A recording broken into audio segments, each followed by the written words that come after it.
ಕಳೆದ ಬಾರಿಗಿಂತ ಈ ಬಾರಿ ಹೆಚ್ಚು ಮತದಾನ. ಅಮೆರಿಕದಿಂದ ಬಂದು ಶಿಗ್ಗಾವಿಯಲ್ಲಿ ಯುವತಿ ಮತದಾನ. ವೀಲ್ ಚೇರ್ನಲ್ಲಿ ಆಗಮಿಸಿ ಮತ ಚಲಾಯಿಸಿದ ವೃದ್ಧರು ಸರತಿ ಸಾಲಲ್ಲಿ ನಿಂತು ಕುಟುಂಬ ಸಮೇತ ಮತದಾನ ಮಾಡಿದ್ದಾರೆ. ವಯನಾಡು ಕ್ಷೇತ್ರದಲ್ಲಿ ಕಾಂಗ್ರೆಸ್ ಅಭ್ಯರ್ಥಿ ಪ್ರಿಯಾಂಕಾ ವಾದ್ರಾ ರೌಂಡ್ಸ್.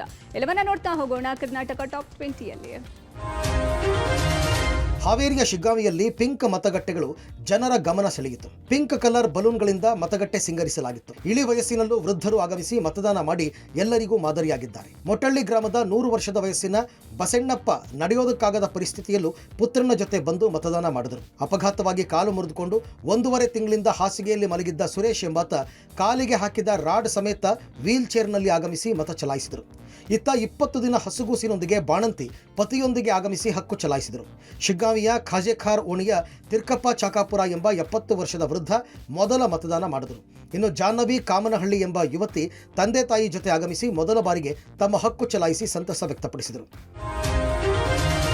ಇಂದು ಮತದಾನ ಹಿನ್ನೆಲೆಯಲ್ಲಿ ಕುಟುಂಬ ಸಮೇತರಾಗಿ ಅನ್ನಪೂರ್ಣ ತುಕಾರಾಂ ಆಗಮಿಸಿ ಮತಗಟ್ಟೆ 67ರಲ್ಲಿ ಮತ ಚಲಾಯಿಸಿದ್ದಾರೆ. ಅಷ್ಟೇ ಅಲ್ಲದೆ ವೃದ್ಧರು, ಮಹಿಳೆಯರು, ಯುವತಿಯರು ಹೆಚ್ಚಿನ ಸಂಖ್ಯೆಯಲ್ಲಿ ಬಂದು ತಮ್ಮ ಹಕ್ಕನ್ನು ಮಂಡಿಸಿದ್ದಾರೆ. ಇನ್ನು ಸಂಡೂರಿನ ಬಂಡ್ರಿಯ ಮತಗಟ್ಟೆ ಕೇಂದ್ರಕ್ಕೆ ಬಂಗಾರು ಹನುಮಂತು ಭೇಟಿ ನೀಡಿದರು. ತೋರಣಗಲ್ನ ವಿವಿಧ ಮತಕೇಂದ್ರಗಳಿಗೆ ಎಸ್ಪಿ ಡಾಕ್ಟರ್ ಶೋಭಾರಾಣಿ ಎಂಟ್ರಿ ಕೊಟ್ಟು ಪರಿಶೀಲನೆ ನಡೆಸಿದರು. ಮತಕೇಂದ್ರ ಸಮೀಪದ 100 ಮೀಟರ್ ವ್ಯಾಪ್ತಿಯಲ್ಲಿ ಸೇರಿದ್ದ ಜನರನ್ನ ಚದುರಿಸಿದರು. ಅಹಿತಕರ ಘಟನೆ ನಡೆಯದಂತೆ ಹೆಚ್ಚಿನ ಪೊಲೀಸರನ್ನು ನಿಯೋಜಿಸಲಾಗಿತ್ತು. ಕಳೆದ ಬಾರಿಗಿಂತ ಹೆಚ್ಚಿನ ಸಂಖ್ಯೆಯಲ್ಲಿ ಜನರು ಆಗಮಿಸಿ ಮತ ಚಲಾಯಿಸಿದ್ದಾರೆ. ಶಿಗ್ಗಾವಿ ಉಪಚುನಾವಣೆಗೆ ಇಂದು ಮತದಾನ ನಡೆದಿದ್ದು, ಅಮೆರಿಕದಿಂದ ಬಂದು ಯುವತಿಯೊಬ್ಬರು ಮತ ಚಲಾಯಿಸಿ ಗಮನ ಸೆಳೆದಿದ್ದಾರೆ. ಯುಎಸ್ಎಯಿಂದ ಆಗಮಿಸಿರುವ ಅನುಷಾ ತನ್ನ ತಾಯಿ ಜೊತೆಗೆ ಆಗಮಿಸಿ ವೋಟ್ ಮಾಡಿದ್ದಾರೆ. ಮಮ್ಲೆ ದೇಸಾಯಿ ಶಾಲೆಗೆ ಆಗಮಿಸಿ ಮತದಾನ ಮಾಡಿದ್ದಾರೆ. ಈ ಮೂಲಕ ಯುವ ಜನತೆಗೆ ಮಾದರಿಯಾಗಿದ್ದಾರೆ. ಮತದಾನದ ಬಳಿಕ ಪಬ್ಲಿಕ್ ಟಿವಿ ಜೊತೆ ಮಾತನಾಡಿದ ಅನುಷಾ, ನಾನು ಅಮೆರಿಕದ ಟೆಕ್ಸಾಸ್ ರಾಜ್ಯದಲ್ಲಿದ್ದೇನೆ. ಇದು ನನ್ನ ಲಕ್. ಕಡ್ಡಾಯ ಮತದಾನ ಮಾಡೋದು ಎಲ್ಲರ ಹಕ್ಕು. ಈಗ ಮತದಾನ ಮಾಡಿದ್ದು ವಾಪಸ್ ಹೋಗುವ ತಯಾರಿಯಲ್ಲಿದ್ದೇನೆ ಎಂದು ತಿಳಿಸಿದ್ರು.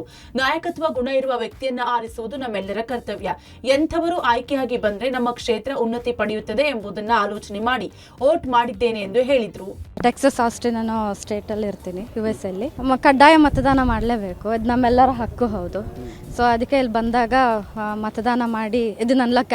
ಸೊ ಈಗ ಮತದಾನ ಮಾಡಿ ಮತ್ತೆ ವಾಪಸ್ ನಾವು US ಹೋಗೋ ತಯಾರಿಯಲ್ಲಿದ್ದೀವಿ. ಒಬ್ಬ ನಾಯಕತ್ವ ಗುಣ ಇರೋಂತಹ ಒಬ್ಬ ವ್ಯಕ್ತಿನ ಆರಿಸ್ತಾ ಇರೋದು ನಮ್ಮೆಲ್ಲರ ಕರ್ತವ್ಯನೂ ಹೌದು. ನಮಗೂ ಒಂದು ಐಡಿಯಾ ಇದೆ, ಯಾರು ಎಂಥ ನಾಯಕ ಬೇಕು, ಎಂಥವ್ರು ಆರಿಸಿ ಬಂದರೆ ನಮ್ಮ ಕ್ಷೇತ್ರ ಇನ್ನೂ ಉನ್ನತಿಯನ್ನು ಪಡೆಯುತ್ತೆ ಅನ್ನೋದು ನಮಗೂ ಒಂದು ಕ್ಲಾರಿಟಿ ಇದೆ. ಸೊ ಅದ್ರ ಮೇಲೆ ನಾವು ಮತದಾನ ಮಾಡ್ತಿದ್ದೀವಿ.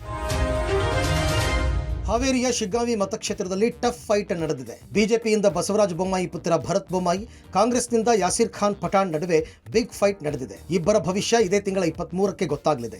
ಶಿಗ್ಗಾವಿಯಲ್ಲಿ ಘಟಾನುಘಟಿ ನಾಯಕರು ಕುಟುಂಬ ಸಮೇತರಾಗಿ ಆಗಮಿಸಿ ತಮ್ಮ ಮತ ಚಲಾಯಿಸಿದ್ದಾರೆ. ಶಿಗ್ಗಾವಿ ಪಟ್ಟಣದ ಮತಗಟ್ಟೆ ಸಂಖ್ಯೆ 102ರ ಸರ್ಕಾರಿ ಹಿರಿಯ ಪ್ರಾಥಮಿಕ ಶಾಲೆಯಲ್ಲಿ ಬಿಜೆಪಿ ಅಭ್ಯರ್ಥಿ ಭರತ್ ಬೊಮ್ಮಾಯಿ ಕುಟುಂಬ ಸಮೇತರಾಗಿ ಬಂದು ಸರತಿ ಸಾಲಲ್ಲಿ ನಿಂತು ವೋಟ್ ಮಾಡಿದ್ದಾರೆ. ಅತ್ತ ಮಾಮಲೆ ದೇಸಾಯಿ ಶಾಲೆಯಲ್ಲಿ ಕಾಂಗ್ರೆಸ್ ಅಭ್ಯರ್ಥಿ ಯಾಸಿರ್ ಖಾನ್ ಪಠಾಣ್ ಮತದಾನ ಮಾಡಿದ್ದಾರೆ. ಹುಲಗೂರು ಗ್ರಾಮದ ಮತಗಟ್ಟೆ 31ರಲ್ಲಿ ಮಾಜಿ ಶಾಸಕ ಅಜ್ಜಂಪೀರ್ ಖಾದ್ರಿ ವೋಟ್ ಮಾಡಿದ್ದಾರೆ. ವಯನಾಡು ಲೋಕಸಭಾ ಕ್ಷೇತ್ರಕ್ಕೆ ಇವತ್ತು ಬೈ ಎಲೆಕ್ಷನ್ ನಡೆದಿದ್ದು, ರಾಹುಲ್ ಗಾಂಧಿ ರಾಜೀನಾಮೆಯಿಂದ ತೆರವಾಗಿರುವ ವಯನಾಡು ಕ್ಷೇತ್ರಕ್ಕೆ ಕಾಂಗ್ರೆಸ್ ಅಭ್ಯರ್ಥಿ ಪ್ರಿಯಾಂಕಾ ವಾದ್ರಾ ಭೇಟಿ ಕೊಟ್ಟಿದ್ರು. ಈ ವೇಳೆ ಚುನಾವಣೆಯಲ್ಲಿ ಗೆಲುವು ಸಾಧಿಸುವ ವಿಶ್ವಾಸ ವ್ಯಕ್ತಪಡಿಸಿದ್ರು. ಇನ್ನು ಎಲ್ಲರೂ ಮತದಾನ ಮಾಡುವಂತೆ ಕೋರಿ ಕಾಂಗ್ರೆಸ್ ಅಭ್ಯರ್ಥಿ ಪ್ರಿಯಾಂಕಾ ವಾದ್ರಾ ಸಾಮಾಜಿಕ ಜಾಲತಾಣ ಎಕ್ಸ್ನಲ್ಲಿ ಪೋಸ್ಟ್ ಹಂಚಿಕೊಂಡಿದ್ದಾರೆ. ನನ್ನ ಪ್ರೀತಿಯ ಸಹೋದರ ಸಹೋದರಿಯರೇ, ದಯವಿಟ್ಟು ಇವತ್ತು ಮತ ಚಲಾಯಿಸಿ. ಇವತ್ತು ನಿಮ್ಮ ದಿನವಾಗಿದೆ. ಮನೆಯಿಂದ ಹೊರಬಂದು ಮತ ಚಲಾಯಿಸಿ. ಇವತ್ತು ಪ್ರಜಾಪ್ರಭುತ್ವದ ತೀರ್ಪಿನ ದಿನ. ಮತಗಟ್ಟೆಗೆ ಭೇಟಿ ಕೊಟ್ಟು ನಿಮ್ಮ ಅಮೂಲ್ಯವಾದ ಹಕ್ಕನ್ನು ಚಲಾಯಿಸಿ. ನಿಮ್ಮ ಮತದಾನದ ನಿಲುವಿನಿಂದ ವಯನಾಡಿನ ಭವಿಷ್ಯಕ್ಕೆ ಕೈಜೋಡಿಸೋಣ ಅಂತ ಕೋರಿದ್ದಾರೆ. ನಿಮ್ಮ ಪ್ರೀತಿ ಮತ್ತು ಬೆಂಬಲಕ್ಕೆ ಹೃದಯಪೂರ್ವಕ ಧನ್ಯವಾದ ಅಂತ ತಿಳಿಸಿದ್ದಾರೆ. ಬುಲ್ಡೋಸರ್ ನ್ಯಾಯದ ಹೆಸರಿನ ಕಾರ್ಯಾಚರಣೆಗೆ ಸುಪ್ರೀಂ ಕೋರ್ಟ್ ಬ್ರೇಕ್ ಹಾಕಿದೆ. ಕ್ರಿಮಿನಲ್ ಆರೋಪ ಎದುರಿಸ್ತಾ ಇರುವ ಆರೋಪಿಗಳ ಮನೆ ಸೇರಿದಂತೆ ಇತರ ಆಸ್ತಿಪಾಸ್ತಿಗಳನ್ನು ಬುಲ್ಡೋಸರ್ ಮೂಲಕ ನಾಶ ಮಾಡಲಾಗ್ತಿತ್ತು. ಉತ್ತರ ಪ್ರದೇಶ, ಮಧ್ಯಪ್ರದೇಶ ಸೇರಿದಂತೆ ಕೆಲವು ಬಿಜೆಪಿ ಆಡಳಿತದ ರಾಜ್ಯಗಳಲ್ಲಿ ನಡೀತಾ ಇದ್ದ ಕಾರ್ಯಾಚರಣೆಗಳನ್ನು ಪ್ರಶ್ನಿಸಿ ಸುಪ್ರೀಂ ಕೋರ್ಟ್ಗೆ ಅರ್ಜಿ ಸಲ್ಲಿಸಲಾಗಿತ್ತು. ಪ್ರಕರಣದ ವಿಚಾರಣೆ ನಡೆಸಿದ ನ್ಯಾಯಮೂರ್ತಿ BR ಗವಾಯಿ ನೇತೃತ್ವದ ದ್ವಿಸದಸ್ಯ ಪೀಠ ಬುಲ್ಡೋಸರ್ ಕಾರ್ಯಾಚರಣೆಗೆ ಆಕ್ಷೇಪ ವ್ಯಕ್ತಪಡಿಸಿತು. ಕಾರ್ಯಾಂಗವು ನ್ಯಾಯಾಂಗವನ್ನು ಅತಿಕ್ರಮಿಸಲಿಕ್ಕೆ ಸಾಧ್ಯವಿಲ್ಲ. ಆರೋಪಿಯನ್ನ ಅಪರಾಧಿ ಅಂತೇಳಿ ನಿರ್ಧರಿಸಲಿಕ್ಕೆ ಅಧಿಕಾರಿಗಳು ನ್ಯಾಯಾಧೀಶರಲ್ಲ. ಆರೋಪಿಯ ತಪ್ಪನ್ನ ಪೂರ್ವಗ್ರಹ ಪಡಿಸಬಾರದು. ಕೇವಲ ಆರೋಪದ ಮೇರೆಗೆ ನಾಗರಿಕರ ಮನೆಯನ್ನ ಅನಿಯಂತ್ರಿತವಾಗಿ ಕೆಡೋದು ಅಸಂವಿಧಾನಿಕ ಅಂತ ನ್ಯಾಯಮೂರ್ತಿ ಬಿಆರ್ ಗವಾಯಿ ತಮ್ಮ ಆದೇಶದಲ್ಲಿ ಉಲ್ಲೇಖಿಸಿದ್ದಾರೆ. ಸುಪ್ರೀಂ ಕೋರ್ಟ್ ಇವತ್ತು ಕಟ್ಟಡಗಳ ತೆರವಿಗೆ ಮಾರ್ಗಸೂಚಿ ಪ್ರಕಟಿಸಿದೆ. ಕಟ್ಟಡ ತೆರವಿಗೂ ಮುನ್ನ ಅಂಚೆ ಮೂಲಕ ನೋಟಿಸ್ ಕೊಡಬೇಕು, ಮಾಲೀಕರ ಸ್ಪಷ್ಟನೆ ನೀಡಲಿಕ್ಕೆ ಕಾಲಾವಕಾಶ ಕೊಡಬೇಕು. ಮಾರ್ಗಸೂಚಿ ಉಲ್ಲಂಘಿಸಿದರೆ ಸ್ಪಷ್ಟವಾದ ಆಸ್ತಿ ಮರುಪಾವತಿಗೆ ಸಂಬಂಧಪಟ್ಟ ಅಧಿಕಾರಿಗಳೇ ಹೊಣೆಯಾಗಿರ್ತಾರೆ ಅಂತ ಸುಪ್ರೀಂ ಕೋರ್ಟ್ ಎಚ್ಚರಿಕೆ ಕೊಟ್ಟಿದೆ. ಮೂಡಾದಲ್ಲಿ ಸಿಎಂ ಪತ್ನಿ ಪಾರ್ವತಿಗೆ 50-50 ಅನುಪಾತದಲ್ಲಿ 14 ಸೈಟ್ ನೀಡಿರೋ ಪ್ರಕರಣದ ವಿಚಾರಣೆ ತೀವ್ರಗೊಂಡಿದೆ. ಸಿದ್ದರಾಮಯ್ಯ ಖಾಸಗಿ ಆಪ್ತ ಸಹಾಯಕ ಸಿಟಿ ಕುಮಾರ್ನನ್ನ ಇಡಿ ಅಧಿಕಾರಿಗಳು ಇಂದು ವಿಚಾರಣೆಗೆ ಒಳಪಡಿಸಿದ್ರು. ಬೆಂಗಳೂರಿನ ಇಡಿ ಕಚೇರಿಯಲ್ಲಿ CT Kumar alias SG Dinesh ಕುಮಾರ್ನನ್ನ ವಿಚಾರಣೆ ನಡೆಸಲಾಯಿತು. ಮೈಸೂರಿನಲ್ಲಿ ಸಿಎಂಗೆ ಸೇರಿದ ಎಲ್ಲಾ ವ್ಯವಹಾರಗಳನ್ನು ಸಿಟಿ ಕುಮಾರ್ ನೋಡಿಕೊಳ್ತಿದ್ದು, ಹೀಗಾಗಿ ಇಡಿ ಅಧಿಕಾರಿಗಳು ಕೆಲವೊಂದು ಮಹತ್ವದ ಮಾಹಿತಿಗಳನ್ನು ಕಲೆ ಹಾಕಿದ್ದಾರೆ. ಮೈಸೂರು ಹಾಗೂ ವರುಣ ಕ್ಷೇತ್ರದಲ್ಲಿ ಸಿದ್ದರಾಮಯ್ಯ ಹಾಗೂ ಯತೀಂದ್ರಗೆ ಆಪ್ತ ಸಹಾಯಕರಾಗಿಯೂ ಸಿಟಿ ಕುಮಾರ್ ಕಾರ್ಯನಿರ್ವಹಿಸುತ್ತಿದ್ದಾರೆ. ಸಿಎಂ ಪತ್ನಿ ಅರ್ಜಿಗೆ ಸಹಿ ಮಾಡಿರುವ ಆರೋಪವನ್ನು ಸಿಟಿ ಕುಮಾರ್ ಎದುರಿಸುತ್ತಿದ್ದಾರೆ. ಇನ್ನು ಮೈಸೂರಿನ ಈ ಹಿಂದಿನ ಜಿಲ್ಲಾಧಿಕಾರಿ ಹಾಗೂ ಸಂಸದ ಕುಮಾರ್ ನಾಯಕ್ ಕೂಡ ಇಡಿ ಸಮನ್ಸ್ ಹಿನ್ನೆಲೆ ವಿಚಾರಣೆಗೆ ಹಾಜರಾಗಿದ್ರು. ಈ ಬಗ್ಗೆ ಪ್ರತಿಕ್ರಿಯೆ ನೀಡಲು ಸಿಎಂ ಸಿದ್ದರಾಮಯ್ಯ ನಿರಾಕರಿಸಿದ್ರು. ಇಡಿ ಲೋಕಾಯುಕ್ತ ತನಿಖೆಗಳು ಸುಳ್ಳು ಕೇಸಿನ ಮೇಲೆ ನಡೆಯುತ್ತಿರುವ ತನಿಖೆಗಳು, ಇದರ ಬಗ್ಗೆ ನಾನು ಯಾಕೆ ಪ್ರತಿಕ್ರಿಯೆ ಕೊಡಲಿ ಅಂತ ಸಿಎಂ ಪ್ರಶ್ನಿಸಿದ್ರು. ಪತ್ನಿಗೂ ನೋಟಿಸ್ ಕೊಟ್ಟಿದ್ದಾರಾ ಅನ್ನೋ ಪ್ರಶ್ನೆಗೂ ಸಿಟ್ಟಾಗಿದ್ದಾರೆ. ಇಡಿ ಮೂಢ ಕೇಸ್ಗಳು ಎಕ್ವೈರಿ ಮಾಡ್ತಿರೋದು ಸುಳ್ಳು ಕೇಸ್ಗಳನ್ನು ಮಾಡ್ತಾರೆ. ಈಗ ನಾನೇನು ಹೇಳಲ್ಲ, ಅದ್ರ ಮೇಲೆ ಏನು ಕಾಮೆಂಟ್ ಮಾಡಲ್ಲ, ಕಾಮೆಂಟ್ ಏನು ಮಾಡಲ್ಲ. ನೀನೇ ಕೇಳ್ತಾ ಇದೆಯಲ್ಲ, ಅವ್ರು ಪಡೆದಿರೋದು ನೀನು ಕೇಳಿದ್ರ? ಅಲ್ಲ, ನೀನು ಕೇಳಿದ್ರ? ಮತ್ತೆ ಕೇಳದೆ ಯಾಕೆ ಕೇಳ್ತಾ ಇದೆಯಾ? Why you are asking? Congress BJP ಮಧ್ಯೆ ಗುತ್ತಿಗೆಯಲ್ಲಿ ಮುಸ್ಲಿಂ ಮೀಸಲಾತಿ ವಾರ್ ಜೋರಾಗಿದೆ. ಗುತ್ತಿಗೆಗಳಲ್ಲಿ ಮುಸ್ಲಿಮರಿಗೆ ಕೋಟಾ ವಿವಾದ ಸಂಬಂಧ ಸಿಎಂ ಮತ್ತೊಮ್ಮೆ ಸ್ಪಷ್ಟನೆ ನೀಡಿದ್ದಾರೆ. ಕೆಲವರು ಮನವಿ ಕೊಟ್ಟಿದ್ರು ಅಷ್ಟೇ. ಈ ಬಗ್ಗೆ ಸರ್ಕಾರ ಯಾವುದೇ ಚಿಂತನೆ ನಡೆಸಿಲ್ಲ ಎಂದು ಸಿದ್ದರಾಮಯ್ಯ ಮಾಹಿತಿ ನೀಡಿದ್ದಾರೆ. ಬಿಜೆಪಿ ಇದನ್ನ ಸುಮ್ಮನೆ ವಿವಾದ ಮಾಡ್ತಿದೆ ಅಷ್ಟೇ ಎಂದಿದ್ದಾರೆ. ಇದಕ್ಕೆ ಕೇಂದ್ರ ಸಚಿವೆ ಶೋಭಾ ಕರಂದ್ಲಾಜೆ ತಿರುಗೇಟು ನೀಡಿದ್ದಾರೆ. ಸಿಎಂ ಸುಳ್ಳು ಅಂತಾರೆ, ಆದ್ರೆ ಇದನ್ನ ಕಾನೂನು ಮಾಡಲು ಅವರು ಹೊರಟಿದ್ದಾರೆ. ಕಾನೂನು ಇಲಾಖೆಯ ಈ ಫೈಲ್ನಲ್ಲಿ ದಾಖಲೆ ಇದೆ ಎಂದಿದ್ದಾರೆ. ಈ ಸರ್ಕಾರದಲ್ಲಿ ತುಷ್ಟೀಕರಣ ಎಲ್ಲೆ ಮೀರಿದೆ ಎಂದು ಕಿಡಿಕಾರಿದ್ದಾರೆ. ಆದ್ರೆ ಈ ಆರೋಪವನ್ನ ಗೃಹ ಸಚಿವರು ಅಲ್ಲಗಳೆದಿದ್ದಾರೆ. ತುಷ್ಟೀಕರಣದ ಅಗತ್ಯ ನಮಗಿಲ್ಲ. ಮುಸ್ಲಿಮರಿಗೆ ಕೆಲ ಕಾರ್ಯಕ್ರಮ ಕೊಟ್ಟರೆ ಅದು ತುಷ್ಟೀಕರಣ ಆಗಲ್ಲ ಎಂದು ಸೃಷ್ಟೀಕರಣ ನೀಡಲ್ಲ ಎಂದಿದ್ದಾರೆ. ಈ ಮಧ್ಯೆ ಮುಸ್ಲಿಮರಿಗೆ ಮೀಸಲಾತಿ ಕೋರಿ ಕೆಲ ದಿನಗಳ ಹಿಂದೆ ಕಾಂಗ್ರೆಸ್ನ ಎಲ್ಲ ಉಲೇಮಾಗಳು ಮನವಿ ಮಾಡಿದ್ರು ಎಂದು ಅಮಿತ್ ಶಾ ಹೇಳಿದ್ದಾರೆ. ರಾಹುಲ್ ಗಾಂಧಿ ಅವರ ನಿಮ್ಮ 4ನೇ ತಲೆಮಾರು ಬಂದ್ರು ಮುಸ್ಲಿಮರಿಗೆ ಮೀಸಲಾತಿ ಸಿಗಲ್ಲ ಎಂದು ಅಮಿತ್ ಶಾ ಕಡ್ಡಿ ತುಂಡು ಮಾಡಿದಂತೆ ಹೇಳಿದ್ದಾರೆ. ಡಿಮ್ಯಾಂಡ್ ಮಾಡಿದರೆ ಹಿಂದುಳಿದವರು ಮಾಡಿದ್ದೀರಿ, ಪರಿಶಿಷ್ಟ ಜಾತಿ ಪರಿಶಿಷ್ಟ ಮಾಡಿದ್ದೀರಿ, ನಮಗೂ ಮಾಡಿ ಅಂತ ಕೇಳಿದ್ವಿ. ಬಟ್ ಆ ಥರದ್ದು ಏನು ತೀರ್ಮಾನ ಆಗಿಲ್ಲ. ಬಿಜೆಪಿಯವರಿಗೆ ಕೋಮುವಾದ ಮಾಡೋದೇ ಅವ್ರ ಕೆಲಸ.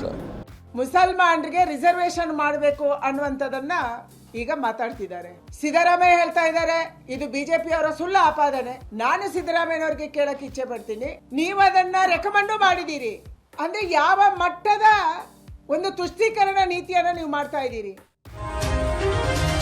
ಬಂಡೀಪುರ ಅರಣ್ಯದಲ್ಲಿ ರಾತ್ರಿ ಸಂಚಾರ ನಿಷೇಧ ತೆಗೆಯುವ ವಿಚಾರ ಚರ್ಚೆ ಆಗ್ತಾ ಇದೆ. ಇದೇ ವಿಚಾರಕ್ಕೆ ನಿನ್ನೆ ಡಿಕೆ ಶಿವಕುಮಾರ್ ಮಾತನಾಡಿ ಬೇಡಿಕೆ ಇದೆ, ಈ ಬಗ್ಗೆ ಪರಿಶೀಲನೆ ಮಾಡ್ತೀವಿ ಅಂತ ಹೇಳಿದ್ದಾರೆ. ಇದಕ್ಕೆ ಇಂದು ಮೈಸೂರಿನಲ್ಲಿ ಸಿಎಂ ಸಿದ್ದರಾಮಯ್ಯ ಸ್ಪಷ್ಟನೆ ಕೊಟ್ಟಿದ್ದಾರೆ. ಬಂಡೀಪುರ ಅರಣ್ಯದಲ್ಲಿ ರಾತ್ರಿ ಸಂಚಾರ ನಿಷೇಧ ಪ್ರಸ್ತಾವನೆ ಮಾತುಕತೆ ಯಾವುದೂ ಸರ್ಕಾರದ ಮುಂದೆ ಇಲ್ಲ. ಡಿಕೆ ಶಿವಕುಮಾರ್ ಯಾವ ಅರ್ಥದಲ್ಲಿ ಹೇಳಿದ್ದಾರೆ ಅವರನ್ನೇ ಕೇಳಿ. ರಾತ್ರಿ ಸಂಚಾರ ನಿಷೇಧ ತೆರವಿನ ಬಗ್ಗೆ ಕಡ್ಡಿ ತುಂಡಾಗುವಂತೆ ಸಿಎಂ ಪ್ರತಿಕ್ರಿಯೆ ಕೊಟ್ಟಿದ್ದಾರೆ. ಬಂಡೀಪುರದಲ್ಲಿ ರಾತ್ರಿ ಸಂಚಾರವನ್ನ ಮತ್ತೆ ಅವಕಾಶ ಕೊಡುವಂತ ಸಾಧ್ಯತೆಗಳಿದೆ. ಡಿಕೆ ಶಿವಕುಮಾರ್ ಪ್ರಸ್ತಾಪ ಮಾಡಿದ್ದಾರೆ. ಅದೇನು ಆ ಥರದ ಪ್ರಸ್ತಾವ ಇಲ್ಲ, ಆ ಥರದ ಚರ್ಚೆನೂ ಆಗಿಲ್ಲ, ಪ್ರಸ್ತಾವನೂ ಇಲ್ಲ. ಯಾರು? ಡಿಕೆ ಶಿವಕುಮಾರ್ ಅವರು ಹೇಳಿದ್ದಾರೆ ಅಧಿಕಾರಿಗಳು. ನನಗೆ ಅವನಿಗೆ ಕೇಳಿ, ಡಿಕೆ ಶಿವಕುಮಾರ್ ಯಾರು ಹೇಳಿದ್ರು ಅವ್ರನ್ನೇ ಕೇಳಬೇಕು.